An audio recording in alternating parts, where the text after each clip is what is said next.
Tapi kalau pejabat dianggapnya nggak taat hukum.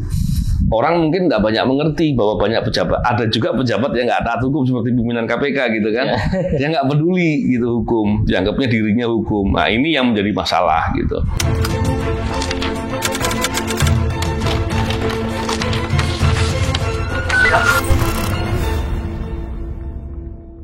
Bismillahirrahmanirrahim. Assalamualaikum warahmatullahi wabarakatuh. Salam integritas anti korupsi. Bincang-bincang masih pagi ini, kita masih bincang-bincang pagi.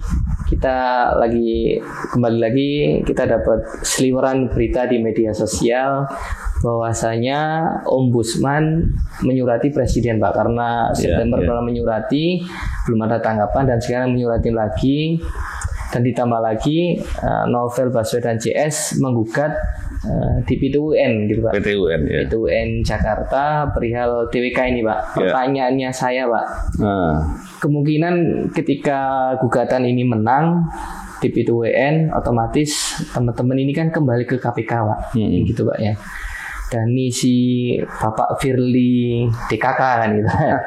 Kan udah bikin keputusan itu, Pak. Kalau saya yang sudah keluar dari KPK tidak bisa kembali. Apakah surat itu masih berguna atau tidak, Pak? Ya, memang begini. Tadi beberapa hal yang ditanyakan sekaligus ya. Jadi Ombudsman itu sebetulnya telah melakukan investigasi sejak bulan Mei, ya, Mei 2021. Dan kemudian pemeriksaannya mereka kemudian ada namanya pemantauan, ada monitoring dan lain-lain. Terus rekomendasi mereka baru keluarkan itu sekitar bulan September. Artinya mereka memeriksa dulu sampai kemudian di bulan September dikeluarkan rekomendasi.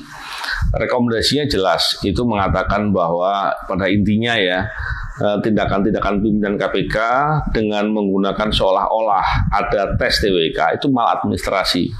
Bahkan itu isinya manipulatif dan banyak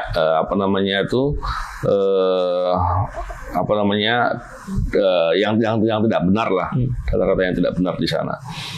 Karena pimpinan KPK tidak melaksanakan rekomendasi, kemudian ada tahapannya dan seterusnya, hingga kemudian pada bulan Maret kalau nggak salah, itu Ombudsman itu membuat surat kepada Presiden dan mestinya ke DPR juga itu. Intinya pimpinan KPK tidak mentaati hukum, tidak taat dengan rekomendasi yang dibikin oleh Ombudsman. Dan dalam hal ini tentunya Presiden dan DPR itu diberi surat tentunya untuk menghukum pimpinan KPK, memberikan sanksi atau apapun lah ya. Saya tidak tahu mengenai itu detailnya seperti apa. Cuman intinya seperti tadi saya katakan. Terus yang kedua, saya dan kawan-kawan menggugat ke PT UN Jakarta. Yang kita gugat itu adalah ketika pimpinan KPK mendapat kewajiban untuk memperbaiki maladministrasi atau kesalahan-kesalahan yang dilakukan. Dalam hal ini adalah yang ada dalam rekomendasi Ombudsman RI, dia tidak melaksanakan, maka tindakannya adalah perbuatan melawan hukum. Perbuatan itu yang kita gugat di PT UN. Tentunya gugatan itu juga disampaikan kepada BKN dan kepada Presiden, karena bukan hanya dari Ombudsman, dari Komnas HAM juga ada sebangsa rekomendasi juga yang ditujukan terkait dengan hal yang sama, soal TWK ini. TWK pura-pura saya katakan, TWK ngarang.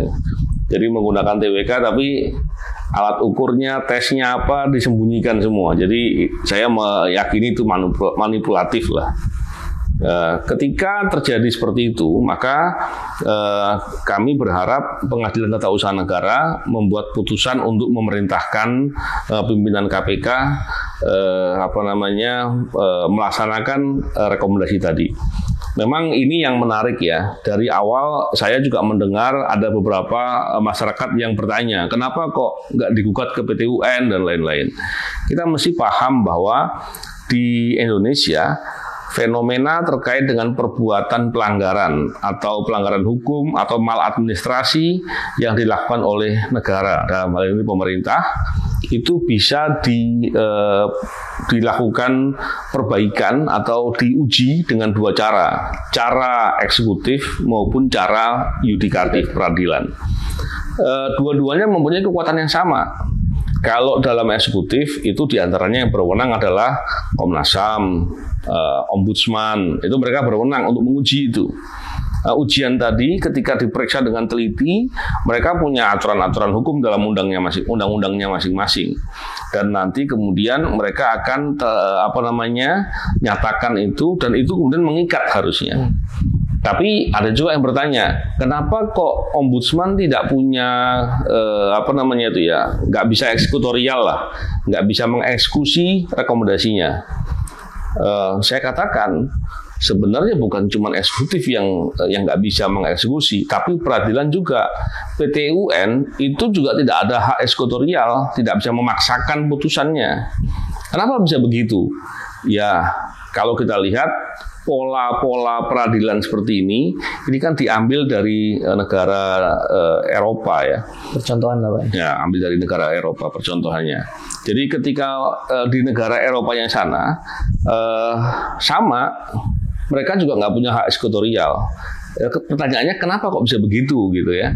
Ya karena kalau pejabat itu sudah diasumsikan atau dianggap, dipersepsikan atau diyakini lah, lebih dari itu, diyakini mereka taat hukum. Makanya yang punya hak eksekutorial itu adalah kepada masyarakat. Contohnya masyarakat sengketa dalam keperdataan, ada eksekutorialnya, putusannya bisa dieksekusi gitu. Tapi kalau pejabat dianggapnya nggak taat hukum.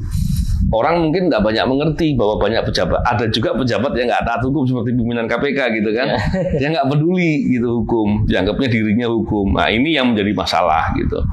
Makanya karena seperti itu, walaupun sudah ada putusan dari eksekutif, kami tetap melakukan upaya hukum dalam PT UN. Harapannya peradilan hakim-hakim di PT UN memahami bahwa ini loh ada fenomena pejabat yang nggak taat hukum gitu. Walaupun ada juga ketika kami di KPK dulu, pimpinan KPK pernah kami gugat atas suatu masalah administrasi, memindahkan orang dengan semena-mena, menyopot-copot jabatan yang mungkin tidak berdasar, digugat di PT UN sampai kasasi kalah. Tapi mereka nggak mau eksekusi. Itu kan masalah gitu. Ya perbuatan-perbuatan nggak taat hukum memang udah sering ya yang dilakukan oleh pimpinan sekarang. Tapi kami tetap menempuh jalur-jalur yang dibenarkan.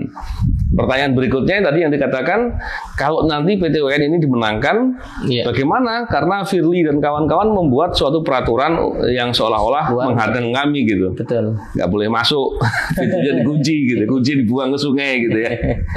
Ya sekarang gini, saya justru melihat bahwa perbuatannya Firly dan kawan-kawan itu dilakukan sedemikian rupa yang mestinya harus diteliti motifnya apa.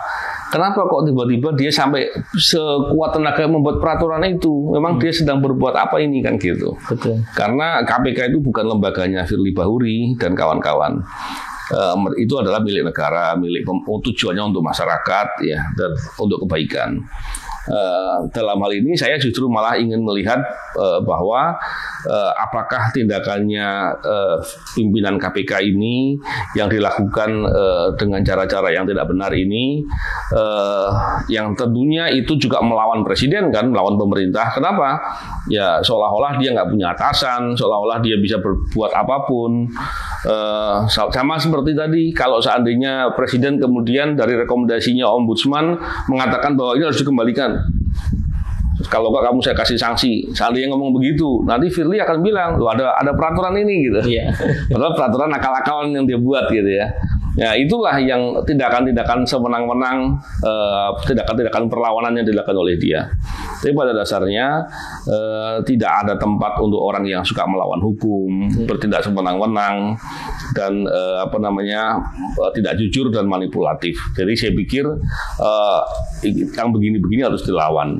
Dan kami pun, saya dan kawan-kawan melakukan upaya-upaya perlawanan dengan cara-cara beradab, dengan cara-cara mengikuti kaidah-kaidah hukum ini dalam rangka menegaskan bahwa kami ingin berjuang memberantas korupsi sekalipun pimpinan KPK justru malah melakukan hal yang sebaliknya. Itulah intinya. Tadi menarik Pak apa yang disampaikan oleh Bapak tadi, bahwasanya ombudsman itu hanya tidak bisa eksekusi kan gitu. Ya. Hanya bisa warning lah, istilahnya ngasih tahu, rekomendasi. Terus ditambah lagi tadi PT-UN itu pun hanya bisa rekomendasi, tidak bisa eksekusi. Iya, bukan rekomendasi, putusan. Oh, putusan ya. Dan soal eksekusi kan kembali lagi ke pimpinan KPK-nya kan gitu Pak ya. Kalau si pimpinan KPK tetap ngeyel nggak mau bahasanya gitu, ya mentah-mentah juga kan bahasa gitu kan. Pertanyaan mendasar saya, tujuannya teman-teman novel Baswedan CS itu apa Pak gitu kan? Kan sudah jelas kan. Ombudsman, PT-UN, dan pasti kan tadi kan yang digugat juga kan presiden gitu kan. Presiden hanya bisa memberi sanksi soal dilaksanakan apa tidak, itu kan kembali lagi ke pimpinan KPK-nya kan gitu Pak. Ya intinya gini, pada dasarnya ketika ada kesewenang-wenangan, ada kedoliman, ada manipulasi, ketidakjujuran, itu tidak boleh dimaklumi, harus dilawan. Dan apa yang kami lakukan karena kami yakin bahwa apa yang dilakukan oleh pimpinan KPK kemarin adalah penyingkiran. Dia tidak suka kalau ada orang yang punya komitmen berantas korupsi dengan sungguh-sungguh. Dan faktanya kan bisa kita lihat bahwa ternyata pimpinan KPK sekarang justru malah membuat KPK tidak bisa terlalu banyak bisa bekerja. Dan dalam laporannya pun dia sering memanipulasi laporan. Contoh ketika mengatakan bahwa ada penyelamatan uang negara sekian triliun, itu kan faktanya tidak benar. Ini hal-hal yang begitu yang dilakukan, dan tentunya setiap orang yang ingin menghadang upaya memberantas korupsi ya kita mesti harus kritisi, kita harus lawan, tidak boleh dibiarkan. Kenapa? Karena hanya orang yang punya niat jahat yang ingin menghadang upaya memberantas korupsi. Karena upaya memberantas korupsi itu kepentingan negara dan kepentingan masyarakat. Dan kita semua ini bagian dari negara dan bagian dari perjuangan membela masyarakat. Jadi tidak boleh kita kemudian memaklumi atau mengalah dengan orang-orang yang berbuat jahat. Dan bahkan kalau ditanya apakah dengan kondisi saya dan kawan-kawan disingkirkan dari KPK, terus mereka bisa bertindak semena-mena maunya sendiri, apakah berarti kedoliman menang? Tentu kita tidak boleh mengatakan seperti itu. Karena kalau kedoliman seolah-olah dibiarkan menang, kita sedang bersuudzon dengan Allah Subhanahu wa taala. Karena tidak mungkin ada kedoliman bisa menang sepanjang kitanya yang orang-orang baik tetap melakukan upaya amar ma'ruf nahi mungkar ya intinya, tetap melawan, tetap tidak membiarkan, tetap mau berjuang untuk kepentingan kebaikan. Kami sebagai rakyat hanya bisa mendoakan Pak, dan mendoakan dan menyampaikan ke publik bahwasanya ini akan dikawal terus sama teman-teman novel CS. Terima kasih Pak ilmunya Pak, pembahasannya nanti kita sambung lagi di lain waktu. Terima kasih. Salam integritas anti korupsi.